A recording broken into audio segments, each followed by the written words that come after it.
Alright, yeah, welcome back to some more Magic Arena, and we're trying to get in as much content as possible with a historic Brawl event. It's probably, by the time I release this video, actually over for you guys, so I'm sorry.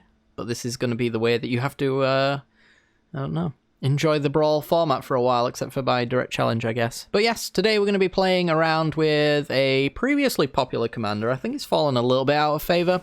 Turned into kind of a little bit of a durdle fest a lot of the time. That's my experience with it anyway. We're going to be playing Muldrotha the Gravetide, aka the Moldy Girl. 6 mana for a 6/6 says during each of your turns you may play a land and cast a permanent spell of each permanent type from your graveyard. So essentially what it is permanent tribal, and we want to be leveraging as many permanents as possible. So we've got artifacts, enchantments, lands, you know, creatures, planeswalkers, everything that you could really ask for in this deck. And we're going to try and use Muldrotha as kind of a mid-range control-y kind of finisher. So she's not key to the deck, but the deck is very much benefited from her being in the command zone. So, let's go through a couple of things, shall we? We have a lot of ways to protect her. The auto includes, for example, are going to be Kaya's Ghost Form. This is a 1 mana, attach it to a creature you control, and whenever it dies or is put into exile, you return that card from the battlefield to your control. So you attach this to Muldrotha, which means your opponent has to 2-for-1 themselves in order to get rid of this card, because if they use one removal spell on it, Kaya's Ghost Form will bring it back. It's the same with Journey to Eternity as well, although this is a one-time thing, because it will flip into Atzel, so that you can't replay it from the graveyard. But again, it's another way of maintaining Muldrotha in play at all times. So if they have the removal again, so be it. But if they don't, then you get to replay your Kaya's Ghost from the graveyard, reattach it, and it's very annoying. We also have lots of ETB related stuff as well. Uro, obviously, because we're a graveyard deck, it's very easy to escape this one. Should be noted that this deck is not trying to fill the graveyard. That, I think, is a trap that a lot of players fall into, where they want to get immediate value from Muldrotha on turn 6, and I just don't think that that's the way that you should go about it. I think you should have a nice mid-rangey deck, and if Muldrotha is helpful, fantastic. She usually is around turn 6 anyway without having to self-mill yourself. We've got a lot of ways of, you know, self-milling with decent enough permanents as it stands. Things like Champion of Wits that draws and discards. Atris, which puts cards into our hand and then other cards into our graveyard, depending on what our opponent wants to do. We can get instant Risen Reef triggers because it is an elemental avatar, so Risen Reef gets triggered and draws us a card. We've got Yarok to double down on triggers as well, because most of the permanents we play want to get immediate value in some form or another. So Uro, for example, is a draw 6 and draw... a gain 6 and draw 2. Atris is a look at the top 6 cards and then you get a pile of whatever's there. Solemn Simulacrum ramps you by 2, you get the idea. We're also a token deck of sorts. We've got Scoot Swarm in here, which is just an unbelievably powerful card in the right scenario. So it's a 3 mana 1/1 with landfall that says whenever a land enters the battlefield under your control, you create a 1/1 green insect creature token. However, if you have 6 or more lands, you create a token of Scoot Swarm instead. So then the next land will trigger twice, and then the next land will trigger 4 times, and so on and so forth. With Muldrotha, that is a really good combo, because obviously you can play lands from your graveyard. We can play things like Fable Passage, Evolving Wilds. We can even play Ghost Quarter and Field of the... well, not Field of the Dead. You could play Field of the Dead. The mana base doesn't really support it, but... you can play things like Ghost Quarter to Ghost Quarter your opponent every turn. If they've got a greedy mana base, you can really punish that. So that when they run out of basics, essentially they have nothing to search for, and then this becomes purely land destruction. It's a strip mine after a little while. I've never fully Ghost Quarter locked someone, so maybe we can do that today. It's been one of my dreams, is to Ghost Quarter my opponents so much that they have nothing to grab with it and leave them with no lands. It's a slow and painful land destruction form, and I'm all for it. We also have as well Plaguecrafter and Demon's Disciple. Both of these, when they enter the battlefield, they sacrifice a creature or planeswalker from each side. So we will sacrifice the Disciple or the Plaguecrafter, and our opponent will sacrifice something that they enjoy. And what we can do then is every single turn we can play it from our graveyard using the creature permanent. to redo it all over again. So if our opponent's only playing single creatures at a time, then Plaguecrafter can prevent them essentially from ever having a permanent in play, and we can just really grind our opponent out of the game. We did also, as I mentioned, have Field of the Dead in the deck as well, something that we can pull with Hour of Promise as an alternative way of winning the game. Again, this deck is kind of a dirtly mid-range game, so it really actually needs Field of the Dead and Scoot Swarms and things like that to really close out the game quite a lot of the time, because what we've got is a lot of things that keep us from not dying and gain us value, essentially, but we don't have a hardcore win con that's not just naturally beating them down. We do have Vraska's ult, which is an emblem that says if your opponents take combat damage from one of your creatures, they lose the game. That's one way that we can alternatively win the game. We can also spark double Muldrotha in the similar form of Kaya's Ghost form as well, which gives us obviously 2 copies of Muldrotha, forgot to mention that one. But yeah, we also have a board wipe. Phyrexian Scriptures is our board wipe of choice. This is repeatable with Muldrotha, so for 4 mana, you put a counter on a creature you control and it becomes an artifact. So we're going to put a counter on Muldrotha. The Chapter 2 then destroys all non-artifact creatures, so everything but Muldrotha most likely will die. And then finally, we get to exile all of our opponent's graveyards. That's pretty sweet. Once that 3rd chapter triggers, this saga goes into the graveyard, and Muldrotha can cast it again. It's another one of those ways where we can lock our opponent out from playing creatures similar to the Plaguecrafter and the Disciple. But yeah, that is essentially all you really need to know about this deck. It is quite dirtly, mid-rangey, and it's pretty fun to play. I wouldn't say it's top tier. I'd say it's probably on the lower end of tier 2, if I was to grade it in a way or another. There was a point when this deck was very good. I don't know what happened. I think the power level just rose up a little bit too high for it, but it's now mediocre and fun, is what I would say it is. But yeah, if you do enjoy the content, I would really appreciate it. If you did, hit that like button and subscribe if you haven't yet done so already. Leave a comment down below what kind of commanders you've been playing during the historic Brawl thingamajigs. And yeah, without further ado, let's carry on, shall we? This video is brought to you by the generous support of our wonderful patrons and channel members that you see here. If you'd like to support the channel and get access to cool content like sneak peeks, bonus videos, polls on future content, or access to a personal deck critique from myself every month, then hit the join button down below, or check out the Patreon link in the description. With all that said, let's get into the gameplay.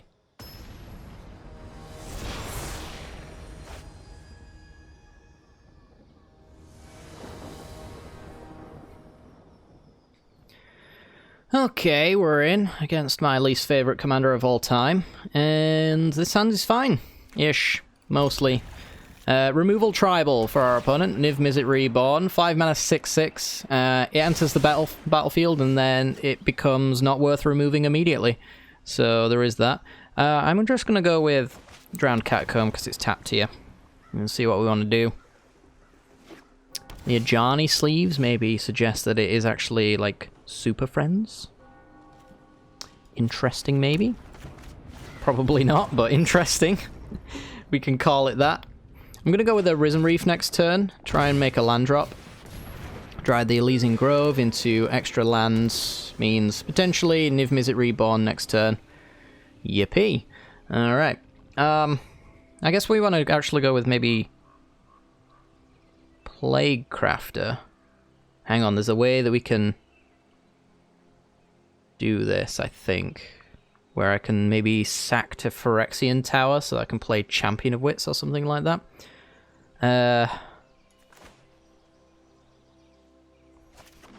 So like I could play Plaguecrafter here, sack in response. No, I don't have enough mana for that. I still want a Plaguecrafter though to get rid of the Dryad, I think.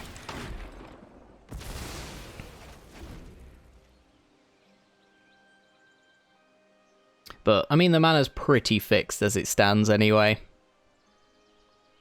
So I'm not sure how much of a help that'll be for them, or for us. Chromatic Lantern. Well, apparently it was, because they didn't have an extra land. And they had to go for the Lantern. I would love to be able to remove that. But that's not the world we live in. So this is green...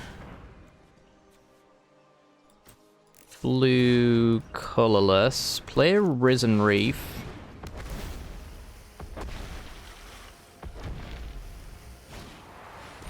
Dire tactics, so in response, we sack it to get some mana. Land onto the battlefield tapped. And then we go for a Champion of Wits off of Watery Grave.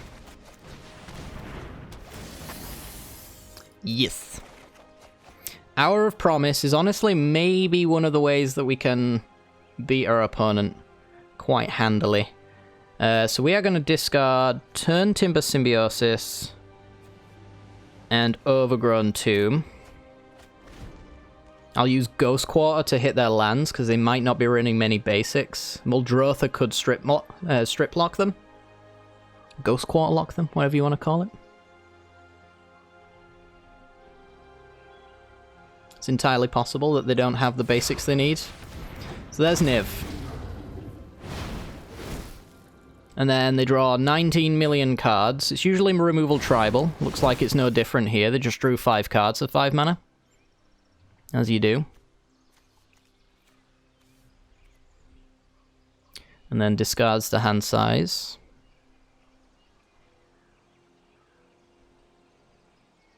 So, I mean, Niv-Mizzet might be worth killing here, actually, depending on how effective Ghost Quarter is. Let's start with Hour of Promise. Get Field of the Dead. These enter tapped. But I might still want to grab Fable Passage anyway. Yeah, I'll grab Fable Passage anyway. Trigger Field of the Dead. I can Ghost Quarter.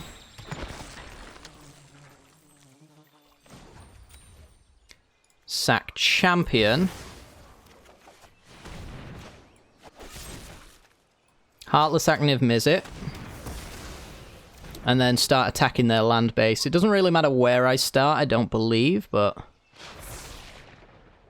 let's just head after them, I think. Start with the steam vents. See if they've got any basics. This is how we win. If they don't have basics, they'll be in a lot of trouble. Because I'll just Muldrotha, grab it with grab Ghost Quarter and do it all over again. Until they run out of lands and they can't play their big spells. Because Niv-Mizzet's only great as long as it can be replayed.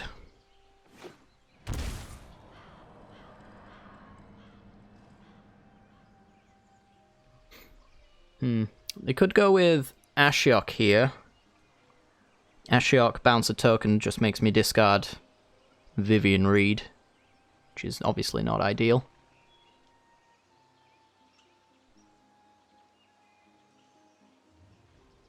Did I have Field of Ruin in this deck? Maybe that was actually the card I should have got over Fable Passage, because it still gets me a basic and then attacks their mana base.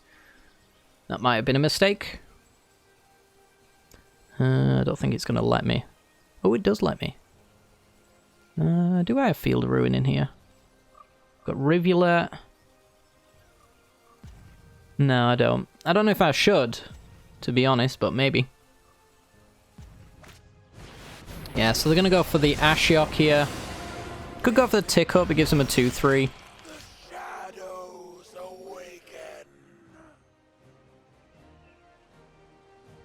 Okay, so Muldrotha. Play a land, we're going to get Ghost Quarter. We're going to Ghost Quarter their lands. Yeah, I think they see the writing on the wall here. Did I have fun? Oh, did I? Did I ever have fun? Ghost Quarter locking a Niv-Mizzet Reborn list. Yeah, so we're going to Ghost Quarter land. I'm assuming that they're scooping there because they realize that I can keep hitting their stuff. I could hit the Chromatic Lantern with the Maelstrom Pulse after that by cracking the Fable Passage, getting the black off of a newly created zombie, green off the Fable Passage's Forest.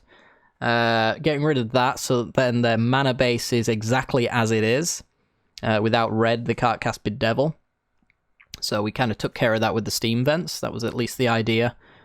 These 3 cards then have to be an answer to Muldrotha, essentially, because otherwise they're in big trouble. But yeah, I think they realised that this Ghost Quarter was just going to keep attacking their lands every single turn, and replaying to make zombies so that we could keep beating them down at the same time. So I think actually Chromatic Lantern was the target with Maelstrom Pulse there. But I could honestly see going after Ashiok and just trying to pressure our opponent as well. I'm happy with that one though. Any win against Niv-Mizzet's a good win indeed.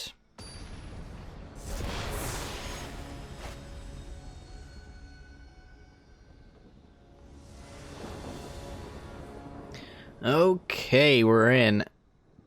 And this is a 2-lander. Doesn't have black mana though. And I need that for the Heartless Act. That's the only problem. If that was an Arcane Signet instead of a Mind Stone, I'd be more for keeping this, but because it's not, I think we need to take a better hand. Kaya's Ghost Form, Scoot Swarm. It's Tapland City, but it's better. I don't know what they'll do about Scoot Swarm. So our opponent's playing Emry, Lurker of the Lock. At the moment, this one's actually a Paradox Engine combo list. So we want to find our artifact and enchantment destruction pretty quick, honestly. Maelstrom Pulses, Thrashing Brontodons, things like that. I do not want to see a top from our opponent. That's real bad. Alright, well, let's just go for the Hinterland Harbour then. Pass the turn. I don't think Languish is going to be all that effective. Your entire deck is counter magic. Who hurt you? Let's see. So I could get black mana down by playing the Woodland Cemetery, which allows me then to Risen Reef. Does this make... This makes insects at all times. Alright, they're never elementals. It's a shame. I think the answer here is Woodland Cemetery. They basically kind of have to answer all of our cards at all times. So, like, they'll play land here, they should probably pass. Because they can't afford for me to kill anything, or to progress the board in the way they don't like. Gonna let me go for it, though. How much do you need? 6 or more lands. Let's go with Risen Reef first, then try and ramp. Or turn Timber. So close to being a land, but not quite.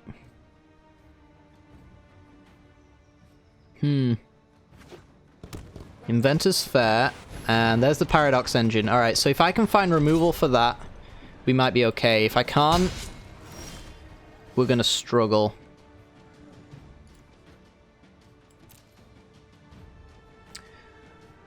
So that's a tough one. They've only got 1 mana rock, so they can't do a great deal with Paradox Engine right now.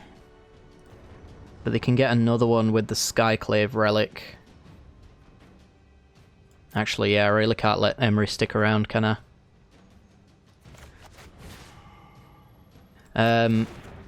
Yeah, let's go for Price of Fame now.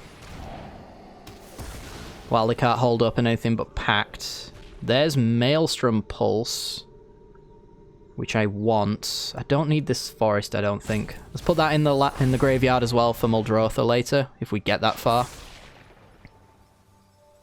And yeah, just play the Fetid Pools tapped here, I think, and swing for 1. Pulse on Paradox Engine, I think, is the only way we can really stay in this game. Assuming we're not already dead. I can't imagine we're actually just dead now, but Mystic Forge goes a long way to prove that we might be. Good lord. And here comes Emry. Summoning sick Emry, though, that's the important part. Midnight Clock.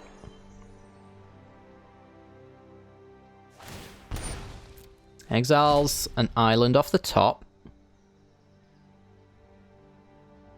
There's not much they can do here to really maintain the turn. So we've got our Maelstrom Pulse. If they've just got a counterspell, we might lose. There's nothing I can do to stop that. Can I Risen Reef? I can Risen Reef on a Scoot Swarm. If I... sorry. The words that I just said weren't English. I can sack Risen Reef to Phyrexian Tower so that I can play Scoot Swarm, and then I can bolt myself with the Symbiosis to still play Maelstrom Pulse. That was the words I was trying to use there. I think this gives me an idea of what's going on in my opponent's hand, I think. I guess it doesn't really allow me to play around count unless you pay things, but we could do it this way instead to make that a reality. So if I just said kill Paradox Engine here, our opponent can obviously buy it back next turn. But hopefully by then, attacking the Emry will slow them down a little bit, because they've got to spend all turn doing this all over again. Unless they have a 1-mana Aether Spell Bomb or something like that. Would not be impressed with an Aether Spell Bomb. Pay 1, they're looking. And they whiffed. Okay. So let's Ghost Form Scoot Swarm.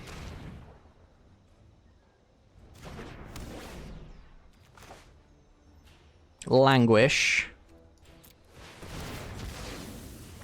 Did it have to do it that way? It probably had to do it that way, didn't it? That was a sequencing error and a half. I really thought I was going to languish into thingamajig. I just looked at all my mana and I was like, yeah, that's fine. It's totally not fine, chat. There was nothing fine about what just happened there.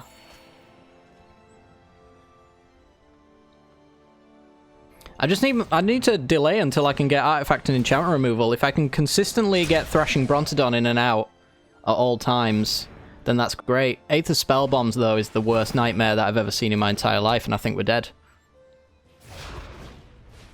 I'm pretty sure they don't even need Emry at this point. You even got an Agent of Treachery in there? I thought you were here to have fun.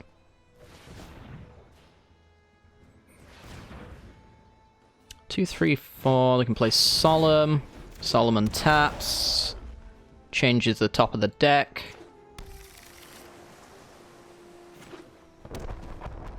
Yeah, so I think the verdict of this one is... I did sequence error a few times, obviously, in a painful manner, but there's literally nothing I can do. I'm dead to what my opponent currently has on board, which is a looped Spell Bomb to draw their entire deck. I can't win. There is no way I can win. I guess unless... Does Uro find me... And again, I've sequenced errored because it's tapped my Phyrexian Tower. I could sack Uro in response to get more mana. I don't think it really matters, though. Again, because I need too much. And I'm not drawing it anyway, so yeah. Waste of time. Next game.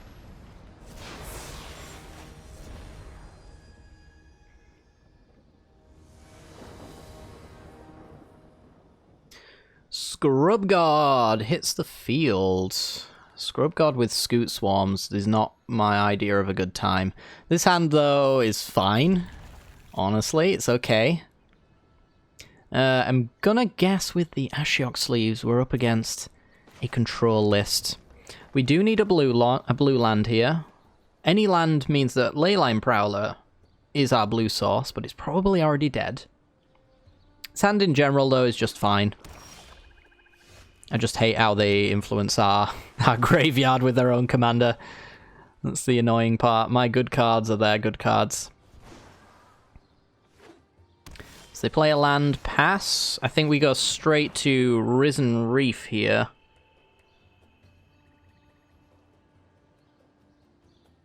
Yeah, we don't play a Scoot Swarm until we can play a land, and we certainly don't necessarily want to do that until we got 6 as well, so... I think we want to go either Risen Reef or Leyline Prowler for mana here. Guaranteed mana doesn't really change too much, unless I draw a land as well, and then I get down to Vivian Reed. We'll go with Leyline Prowler here. This can be interacted with through counter magic, removal, all sorts, which is why it's a riskier line. But it is untouched mana. See, now we have 5 mana for the Vivian Reed, but the issue is that they have double blue open. So that's no bueno. We're just going to go with the Scoot Swarm then. See if our opponent wants to remove it. This kind of needs them to counter it, yeah. Which is ultimately fine. Just go tap lands, swing for 2. So yeah, I would say this is essentially Dimir control. You don't play Quench unless you are all in on the control. Because once you get past the playable counters, which is the hard ones, then you get into I need more counter spells, and then that's where Quench comes in. I don't have enough counter spells to constantly counter you. So we're just going to keep playing things until they run out of counters or actually play a threat. All the while, we shall be progressing the board here. We did hit a land. Fantastic. Alright. And then from here, we could swing for 2, or we could hold open Murderous Rider.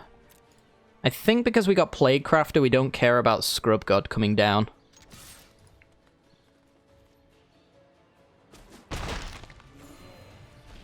Because if we held it open and we went for the Murderous Rider on the Scrub God,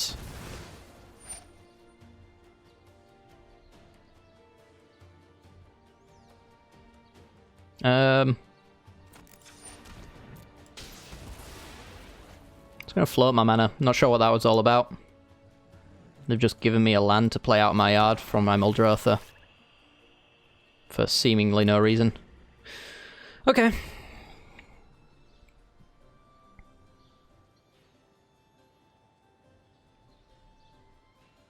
Yeah, giving Muldrotha a land drop is not really what you want to do.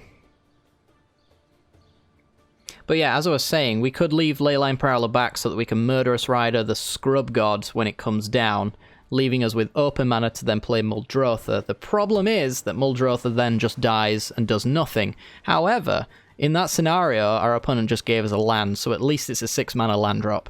There is that. We're not going to play into that style though, because our opponent doesn't seem too interested in actually doing anything.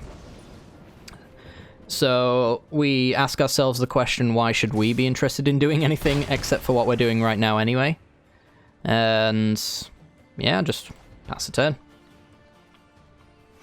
Counter spells aren't very good when your opponent doesn't need to play anything. You've got to actually force them to play something. So here's the Scrub Gods. They've bought me a little bit more time with this line of play. And a little bit more mana, potentially, as well. So, Scrub God comes back on my end step. This would leave me with 2 mana, which is not enough in my books. So we're just going to go with a Vivian Reed instead. Start ticking up. I'll take a Phyrexian Tower, actually. Play the tower.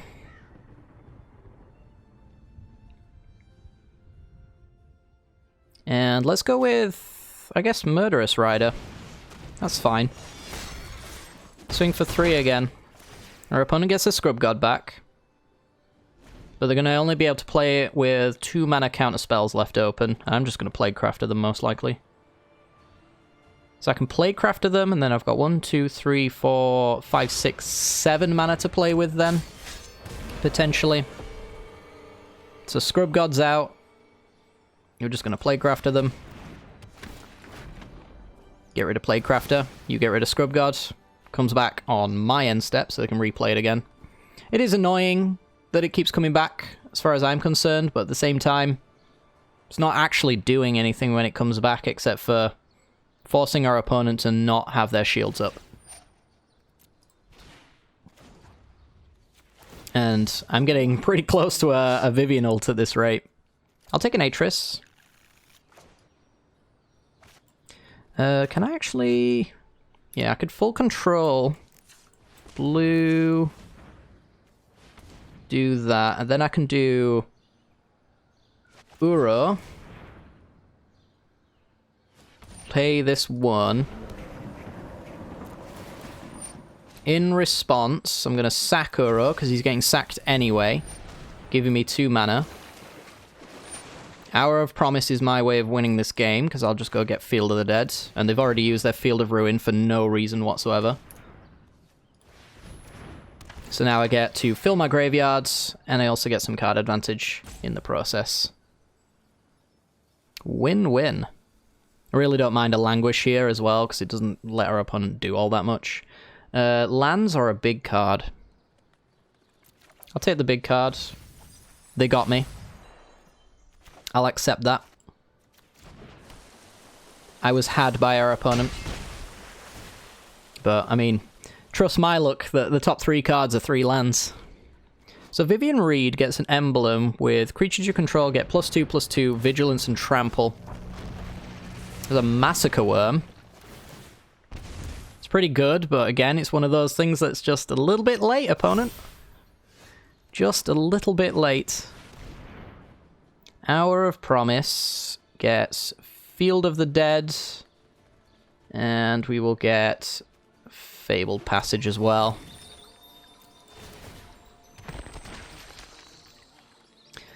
We can bring back Muldrotha. We haven't made a land drop this turn, right? Pretty sure we haven't. This will let me know. Yeah, we haven't made one this turn. So I could make one off of Muldrotha here. Could also tick up and see what Vivian gets me as a land. If I had a Chupacabra, I'd go after Massacre Worm there. As an example. Let's go with... Let's go with Land Uro. Get rid of Scryland, Hour of Promise.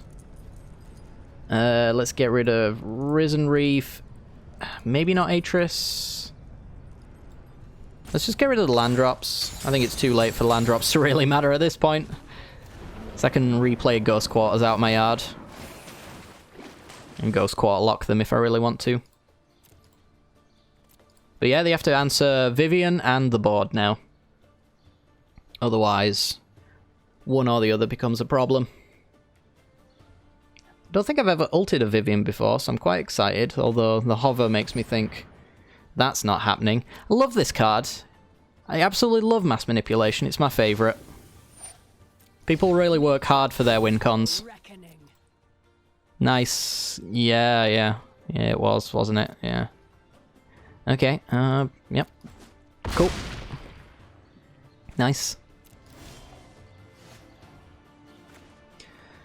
Alright, well, we'll play Muldrotha. We will play a Playcrafter. Goodbye, indestructible creature.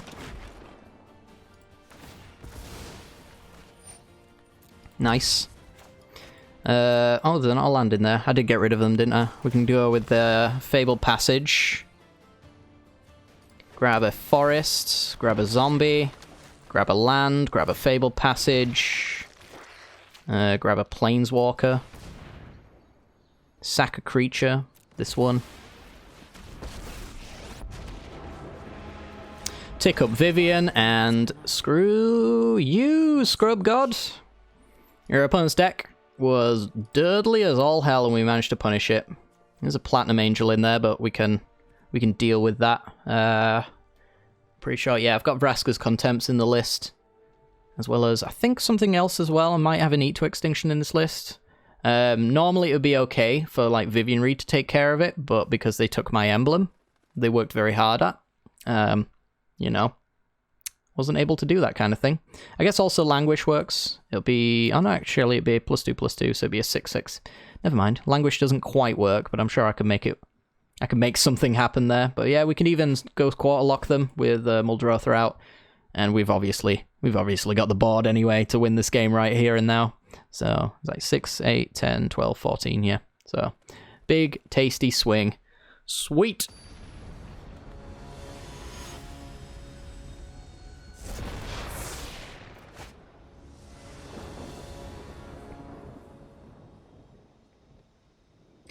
Alrighty then, we're in, and a bit of a slow hand, but we do have a Vraska's Contempt, which is a way that we can get rid of Heliod's to a certain extent. Leyline Prowl is a reasonable blocker, Solemn gets us to where we want to be, Yarok with Muldrotha, for Fable Passages of the Muldrotha. It's not bad. It's not bad. I'll keep it. I'm happy with this. I think we will straight up lead off with Fable Passage, and we want to go grab a black source, I'm pretty sure. There's a chance that that pathway needs to be on black, so I want to give myself the chance of that being the case. Language is pretty good as well, though. Alright, so our opponent's led off with the Leonin Vanguards. So need a couple of creatures in play in order to trigger that. And Hinterland Harbour. Alright, so the pathway is going to be on black. But for now, I don't really need to deal with it, right? Because I want to get down Leyline Prowler, but I also don't want to get it down if I'm just going to Languish next turn, which Land Heliod is, I guess, not languishable just yet. So yeah, we'll go with the Leyline Prowler. I can Contempt the Vanguard, I can Languish the Vanguard, I've got lots of answers for that. I can even play Yarok as well, which will force our opponent to pay 4 just to attack into it. At least for the time being. Basri Cat. You're an annoyance. You truly are. But you're also an annoyance that I can Contempt, so I don't mind too much. You're not even attacking, wow. If you're not attacking there, you're not going to attack again. So that's nice for me. So turn 6 Muldrotha, or 6 mana Muldrotha on our new curve is pretty decent. I do still want to put this on black, I think, because I want to leave my Leyline Prowler back. If that is all it takes for our opponent not to attack, then they shouldn't really have a reason to attack after I do this as well. Retreat and regroup. Okay. No attacks. The longer this game goes on, I think the better it is for me. Which is why our opponent not attacking there feels fantastic. Legion's Landing, alright. So that gives them the 3 creatures they need to trigger the Vanguard. The Leonin Vanguard, not the Adanto Vanguard. I always hate it when the words you use to to describe something end up matching several things. Alright, well, now you've just told me that this is a great Languish. Never have I ever seen a better Languish than right now. I have. That's a lie, but you get my point. So, yeah, let's go Languish. -4/-4. Can't pay 4 against that. Empties the board. The Legion's Landing's doing nothing. We've already got the lands to not really care about the fact that we've lost our Leyline Prowler. And we're following up with maybe a Yarok? I'm not sure. Yarok into double Solemn's not too bad. Defend the weak at every opportunity. Gideon Blackblade. So I want to do Muldrotha next turn when I can play the Fable Passage out of my yard. So for now, I think it's probably Yarok. I could also see Solemn into Medamized Prophecy as an option as well. There's Heliod's in creature form. Which you can use to block, which is good for them. It's actually really annoying because Gideon's now got a -6 to kill Yarok. Unfortunately. And I think it's exile, right? It is, yeah. There's nothing I can do about that. I guess I can hold up in Phyrexian Tower, that's what I can do about that. Alright, so let's go Solemn. Let's get them double triggers. Let's grab a land. I'd rather have Yarok get yeeted into the Shadow Realm than have Muldrotha get yeeted by Blackblade, so let's go with a Shocked-in Watery Grave, leaving open the Phyrexian Tower to sack in response if we do want to keep our permanents in play. The Great Henge is fantastic. We'll put that on top. And yeah, no point attacking. Indestructible, of course. This is where things do get a little bit sketchy. They are just straight up gonna throw their Gideon away, and I'm going to sack in response so it goes to my graveyard instead of exile. I can't help but feel like they were hoping that it would get exiled there, because this attack right now doesn't really bother me in the slightest. I'm happy to just block and draw my Great Henge here.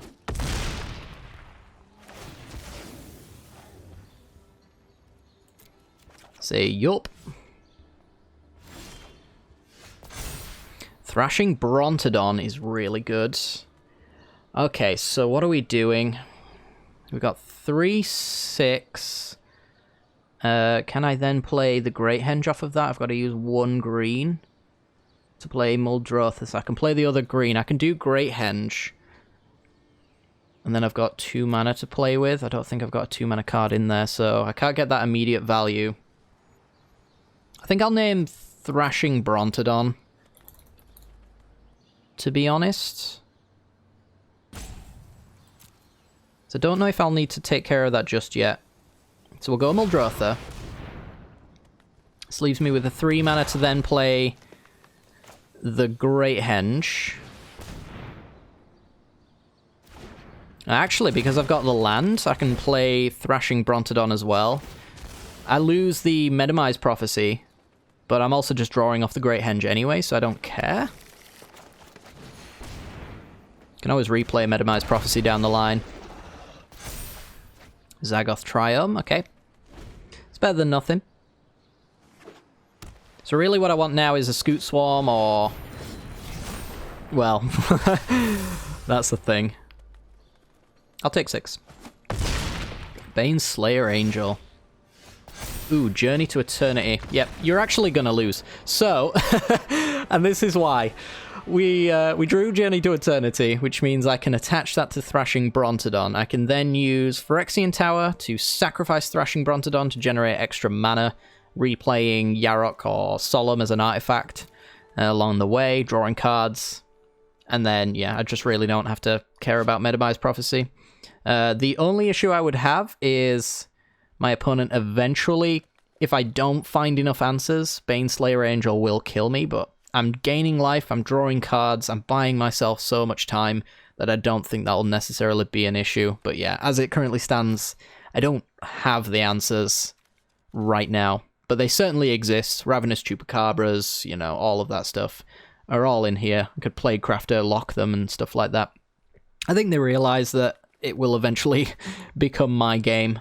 But yeah, it is what it is. I think that's going to do it for today's video, actually, so hopefully you've enjoyed. If you have, make sure to hit that like button and subscribe as well for some more content like this in the future. It's going to become a little bit harder to play since Historic Brawl's going away, but I shall try to provide that content for you nonetheless until January when it comes back again. Hopefully in a permanent basis. That would be nice. Wizards of the Coast, are you listening? Do it. Do it now. But yeah, take care, guys. Have a good night.